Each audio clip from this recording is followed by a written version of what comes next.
भारत से पधारे हुए विद्वान साथियों, कल विशिष्ट वक्ता के रूप में आया था और मैं अपना पत्र पढ़ नहीं पाया था, लेकिन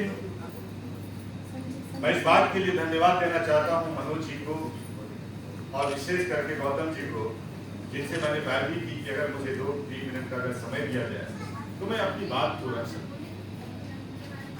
मेरा जो पेपर है वह है दलित साहित्य का समाजशास्त्र,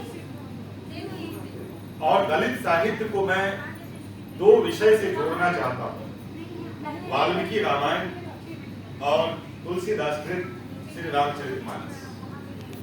साहित्यिक संबंधों की विशेषता रही है कि जब हम एक साहित्य से आगे बढ़ते हैं, और हमसे पूर्व डॉक्टर कोहदार ने कालजयी साहित्य की बात की, और किसी भी कालजयी साहित्य की रचना का जो आधार होता है वह आने वाले समय में अपनी बिंदुओं को रखने का होता है। उन्होंने उदाहरण दिया होरी का, और होरी आज भी मौजूद है, लेकिन राम की परंपरा में किस तरह से बदलाव हुआ इस पे मैं 1 मिनट बात करूंगा। और दूसरी बात कि इसी राम की परंपरा का विरोध करते हुए दलित साहित्य कैसे स्थापित होता है, मैं इन 2 बातों को रखते हुए 2 मिनट में अपनी बात रखूंगा। अगर आप वाल्मीकि रामायण में जाते हैं और तुलसी कृत श्री रामचरितमानस में जाते हैं तो जमीन आसमान का अंतर पाते हैं।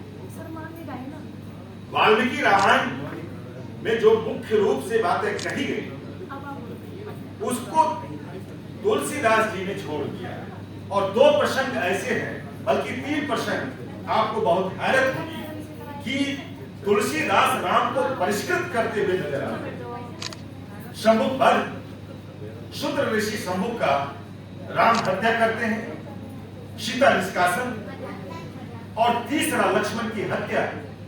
आप में से बहुत लोगों को पता नहीं होगा कि लक्ष्मण की हत्या या वध राम ने की है। ये 3 प्रसंग रामचरितमानस में नहीं है। बाकी बहुत सारी बातें हैं जो कि यहाँ पर हुई, और दलित साहित्य किस तरह से राम का विरोध करते हैं। एक जयकिरण है मध्य प्रदेश के बहुत बड़े कवि, जिन्होंने लिखा है शंभुक वध पे कि मार मुनि को राजन क्या तुम सत्य मार डालोगे, जितने छींटे गिरे रक्त के उतने शंभुक पाओगे। आखिर तुलसीदास की क्या मजबूरी रही ये मैं नहीं जानता, लेकिन राम कथा वाचकों ने जिस तरह से श्री राम को स्थापित किया है, मुझे लगता है कि वो श्री राम के साथ न्याय नहीं कर रहे। और राम कथा न केवल तुलसीदास या अवधि में लिखी गई, बल्कि जब आप जयकृत रामायण को देखेंगे, शमित्र का रामायण राम पौचलू में, तो राम वो राम नहीं है जिस तरह से कि अवधि में राम को स्थापित किया गया। उसमें राम एक सामान्य पुरुष है, सीता एक सामान्य स्त्री है, और लक्ष्मण भी एक सामान्य। दशरथ जातक में भी राम कथा की बात हुई है। कंबल रामायण को जब आप पढ़ेंगे, जो तमिल रामायण है, वहां राम के जो चरित्र हैं वो अलग नजर आएंगे।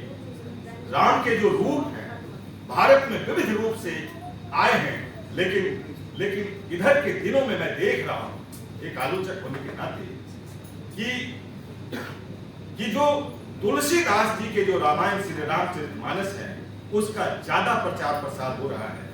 क्यों हो रहा है? और उसमें राम के उस चरित्र को ज्यादा विस्तार से दिखाया जाता है, लेकिन वही वो भूल जाते हैं कि तुलसीदास जिस तरह से वर्ण व्यवस्था की स्थापना करते हैं, और वो कहते हैं ढोल गवार शूद्र पशुनानी ये सब तावक के अधिकारी, पूजिए विप्र ज्ञानशील हीना, पूजिए न शूद्र ज्ञान प्रवीणा। ये जो तुलसी कृत रामायण में बातें आई है उसकी आलोचना होनी चाहिए। हम किस राम की बात कर रहे हैं? पहले तथ्य के विपरीत बोल रहे हैं आप पत्र वाचन नहीं कर रहे हैं तो सर का आगे है, मलेशिया का है, इसका मतलब नहीं कार्य को हमने छोड़ दिया।